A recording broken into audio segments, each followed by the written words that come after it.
tu prends ton café ou ton thé, viens avec moi, on va discuter. Après cette escale où j'ai dû accepter toutes ces parties de moi-même, j'ai été dans un moment de calme total où j'ai beaucoup prié en demandant ok, j'ai fait j'ai été dans cette étape et maintenant c'est quoi la suite? Voilà. Où je vais maintenant dans ce désert qui me semble interminable, qui me semble vide, qui me semble aride. Qu'est-ce que je fais? Où est-ce que je vais après? C'est quoi la suite? La suite, ça a été de me découvrir. Je vais pas dire de me redécouvrir, parce qu'en vrai, je ne savais pas qui j'étais. Je m'explique. Je me suis toujours décrite selon le regard des gens, selon la vie des gens. Je crois que c'est difficile de savoir qui l'on est sans quelqu'un, sans les gens autour de nous. Et c'est pour ça que moi, dans cette traversée, cette solitude, elle m'a fait du bien. Parce que j'ai appris à me redécouvrir sans être quelqu'un pour quelqu'un, sans être la femme, la copine d'eux, sans être la mère d'eux, sans être l'enfant d'eux. Et je sais que souvent ça amène une identité, ça amène un sentiment d'appartenance. Et parfois, ça nous fait perdre notre connexion avec nous-mêmes et avec ce qu'on est.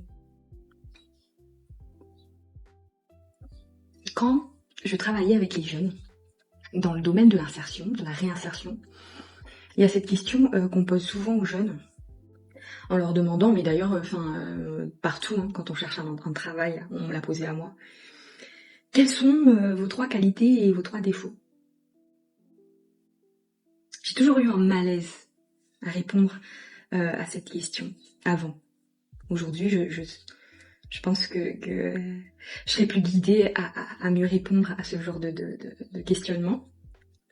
Mais quand je le faisais avec les jeunes pour qu'ils puissent faire un bilan sur eux-mêmes, sur leurs capacités, sur les freins qui les empêchaient d'avancer, hein, de trouver leur voie. Les jeunes me donnaient des défauts et des qualités de façon très automatique. Presque comme quelque chose qu'ils avaient appris par cœur, répété et trouvé un peu sur internet. Parce qu'il fallait dire ça pour être bien vu. Je trouve que ce sont des questions pièges. Je me suis longtemps interrogée sur mes propres défauts. Et je me disais, quels sont tes défauts? Parce qu'il faut aller les travailler pour être mieux, pour être plus productive, pour être plus intéressante, pour être plus acceptable pour les autres. Quand je me suis demandé qu'est-ce que c'était un défaut, j'ai eu cette réflexion de me dire que, avant tout, c'est ce qui nous porte défaut à nous-mêmes. C'est quelque chose qui nous cause à nous-mêmes une difficulté. Je vais prendre mon cas. J'ai toujours été maladroite. Et on me l'a souvent reproché parce que, voilà, quand t'es maladroite, tu casses des trucs, tu fais pas attention à des choses. Et j'ai toujours eu des grandes remontrances sur ce défaut que j'avais, mais qui me mettait moi-même en difficulté, parce que je l'ai toujours été avec moi-même avant tout, à pas faire attention même à mon corps, de me cogner, de me renverser des trucs dessus. Je comprends bien plus tard, pareil avec beaucoup de recul et de sagesse, que c'est pas un défaut, que c'est le symptôme de traumatisme bien enfoui. et qui se sont développées en maladresse parce que dès que je faisais quelque chose, j'avais peur qu'on me hurle dessus, peur de recevoir des coups, peur de recevoir de la colère, et peur au-delà de la violence physique en fait, cette violence émotionnelle de voir que si on fait quelque chose de pas bien, on déçoit celui qui est devant nous et on a peur d'être moins aimé. Et aussi, je donnais des défauts que j'avais entendus des autres sur moi. Par exemple, il y a des gens qui m'ont décrit comme être une personne... toi, t'es dur, tu laisses pas de chance, quand on te fait un truc, c'est fini. Et du coup, moi-même quand je me présentais, moi-même quand je présentais un peu mes défauts avec des gens, je disais oui, moi je suis quelqu'un de dur, je suis quelqu'un d'intransigeante. Pas du tout, pas du tout. Quand j'ai déconstruit ça, quand j'ai été à la découverte de qui j'étais vraiment, sans le regard de l'autre, juste avec moi, et aussi ma foi, parce que quand on a la foi, on passe beaucoup de temps avec soi-même en fait. On passe beaucoup de temps à prier, on passe beaucoup de temps à se purifier, à faire partir des émotions qui stagnent, qui sont là. On fait beaucoup d'introspection quand on commence son chemin de spiritualité. C'est-à-dire on se fait des bilans à soi-même à chaque fois. Et on fait des bilans avec le divin en disant voilà comment je suis, voilà mon cœur, voilà ce qui se passe, et quoi maintenant, et je fais quoi. Cette redécouverte de qui je suis, ça a été important de pouvoir retirer des choses qui ne m'appartenaient pas pour savoir, pour me rencontrer, pour connaître ma réelle identité et comprendre comment je pouvais être bénéfique pour les autres. Alors j'ai dû accepter aussi que certaines des rencontres que j'avais faites ont préféré voir le négatif chez moi que de me valoriser, de me mettre en avant sur ce que je pouvais faire de meilleur. Et quand on passe la plus grande partie de son existence à se construire à travers les autres, on arrive à ce stade de mal-être, on arrive à ce stade où on ne se reconnaît plus. Et c'est que quand j'ai entamé cette redécouverte de moi-même que j'ai pu comprendre que aussi je souffrais, j'étais en mal-être, je ne me reconnaissais pas. C'est facile, hein. Je ne me reconnaissais pas parce que je m'étais construite selon les autres et selon ce qu'ils pensaient de moi. J'étais le genre de femme que quand on me disait oh mais moi je préfère quand tes cheveux ils sont lisses, et ben je me les lissais tout le temps, quitte à me les bousiller quoi. Oh tu sais tes cheveux blancs ils te vont bien, mais je préfère quand tes cheveux ils sont tout noirs, et ben l'heure d'après, j'étais en train d'aller acheter une teinture pour me les refaire. Oh, j'aime bien quand tu mets cette robe. Et je faisais ça tout le temps, pour correspondre aux autres, pour être aimée, pour être acceptée, pour être désirée, pour être... Voilà.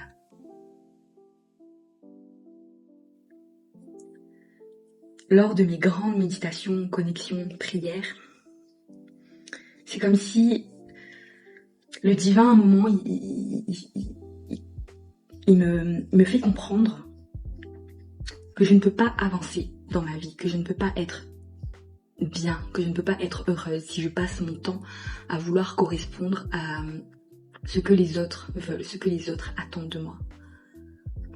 Et que si je veux guérir et que si je veux aller bien, il va falloir que je prenne conscience de qui je suis, de ce que je désire être, et s'il y avait des choses à changer, que ça vienne de moi, que parce que ça ne me correspond plus, parce que j'ai voulu, On n'est pas la même personne quand on a 20 ans que quand on a 30 ans. Voilà. On change pas du tout au tout, mais on évolue. Nos attentes sont différentes. Nos désirs, nos rêves, nos projets sont différents. C'est là que j'ai commencé à accepter mes différences. On n'en parle pas assez, mais dès que quelqu'un est différent, il est mis un peu dans une espèce de case, de cage,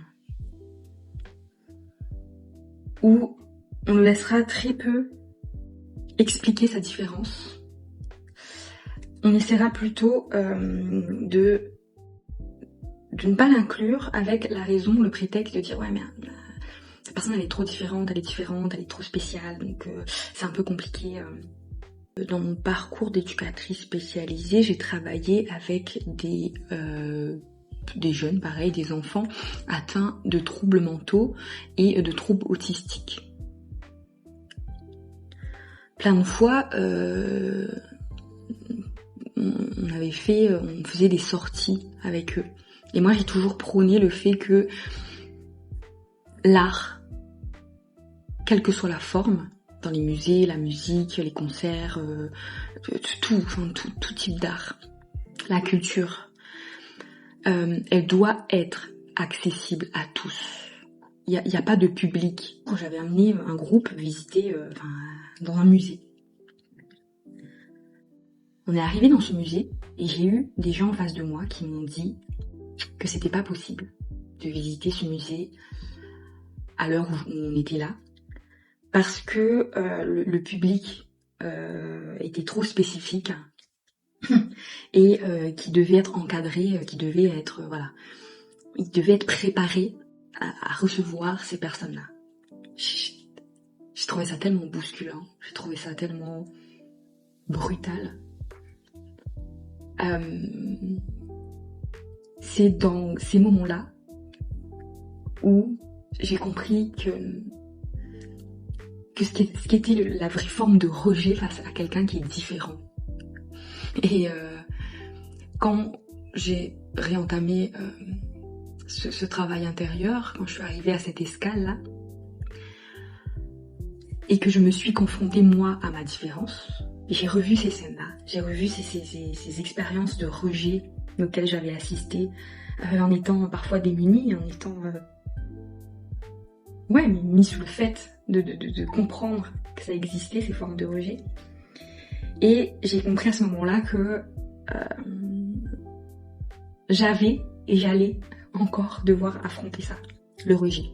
C'est pour ça qu'il ne faut pas avoir peur des fois de la solitude quand on entame son parcours de guérison, parce que le rejet va en faire partie. Et une des grandes blessures est la blessure du rejet. Ça m'a toujours attristée quand les gens sont mis à l'écart, quand ils sont rejetés. Et ça avait toujours éveillé en moi quelque chose de très profond, quoi, qui me déstabilisait, qui me faisait perdre un peu mes mots, qui me faisait perdre un peu ma réactivité. Et le jour où je décide d'affronter ça, c'est le jour où je fais de ma différence une force. Alors oui, ça n'a pas toujours été évident, parce qu'au début, je voulais tout le temps expliquer, justifier et essayer de donner des raisons à ma différence. Essayer aussi de faire changer un peu les mentalités autour de moi, en expliquant que oui, peut-être il est écrit quelque part que les choses sont comme ça, mais que le monde est fait de différences et qu'il était peut-être temps justement de les accepter. C'est un long cheminement, c'est un très long cheminement de se découvrir, parce que en faisant ça, c'est comme si j'avais accepté de me déconstruire et de comprendre que j'étais pas du tout moi pendant tout ce temps. Comme si tu te dis mais j'ai été possédée pendant tout ce temps, quoi. Mais je parle pas qu'une question spirituelle, je parle d'être possédée par les attentes des autres qui sont envers nous, par leur peur par ce qu'ils veulent, leur désir, et qu'au fond, tout ce qu'on est, tout ce qu'on a été jusque-là, c'était basé sur de l'illusion. De faire face à cette réalité, ça bouscule. Ça bouscule. Alors, je sais pas où est-ce que vous en êtes dans cette découverte de vous-même, dans ce que vous avez vraiment décidé d'incarner, sans correspondre à toutes ces attentes qu'on pose sur nous. Aimez-vous. Je le répète tout le temps. À chaque fois, je me dis, je trouve des choses, mais pas du tout. Parce que on revient aux mêmes choses souvent. Et vous êtes unique. On est chacun fait de façon unique. La société nous a souvent amenés à nous faire croire qu'on était des pièces remplaçables et c'est faux. Et c'est complètement faux. On a chacun des particularités incroyables, des compétences incroyables, et quand on commence à vraiment à se valoriser soi-même, à comprendre notre importance et à comprendre le fait que justement on est unique, eh bien on s'élève. On s'élève et on est élevé. Et on arrive à comprendre notre propre valeur. Et c'est là où on ferme les portes à tout ce qui est enfin, on ferme les portes au rejet des autres, à leur jugement. Parce que quand on a compris sa valeur, on doute beaucoup moins du fait qu'on est important et que ce qu'on apporte est important. C'est pas facile de faire le point, d'aller se guérir comme ça et de comprendre peut-être qu'il y a des choses qui ne fonctionnent plus et qui n'ont jamais fonctionné, parce que c'est savoir qu'il va avoir beaucoup de changements, et des fois le changement il fait peur, il fait très très peur. De pas savoir la suite des choses, ça fait peur. Ça vaut la peine, ça vaut la peine. Quand on est mal à l'intérieur et qu'on n'arrive pas à l'expliquer, ce mal-être, cette douleur, elle s'installe et on arrive, à un moment, on n'arrive plus à s'en défaire. Elle devient limite une seconde peau qui prend beaucoup trop de place, et on n'arrive plus à l'enlever tellement elle est collée à nous. Prenez le temps de vous redécouvrir, de savoir ce que vous aimez, ce que vous aimez pas, vos limites. Ne laissez pas les gens vous décrire d'une façon que vous n'êtes pas. Quand vous ne vous reconnaissez pas dans un portrait qu'on fait de vous, le but n'est pas aller d'affronter l'autre ou de déchirer le portrait qu'il est en train de peindre de nous, mais plutôt de se dire, écoute, je ne corresponds pas à ce que tu es en train de décrire, et c'est dommage que tu ne puisses pas voir la personne que je suis. Mais voilà, j'ai confiance en moi, je fais de mon mieux, je fais avec ce que j'ai, et c'est important de pouvoir comprendre sa valeur et pas laisser les autres faire, comment on appelle ça, une estimation de nous. Voilà. Prenez soin de vous. À bientôt. La vie est belle.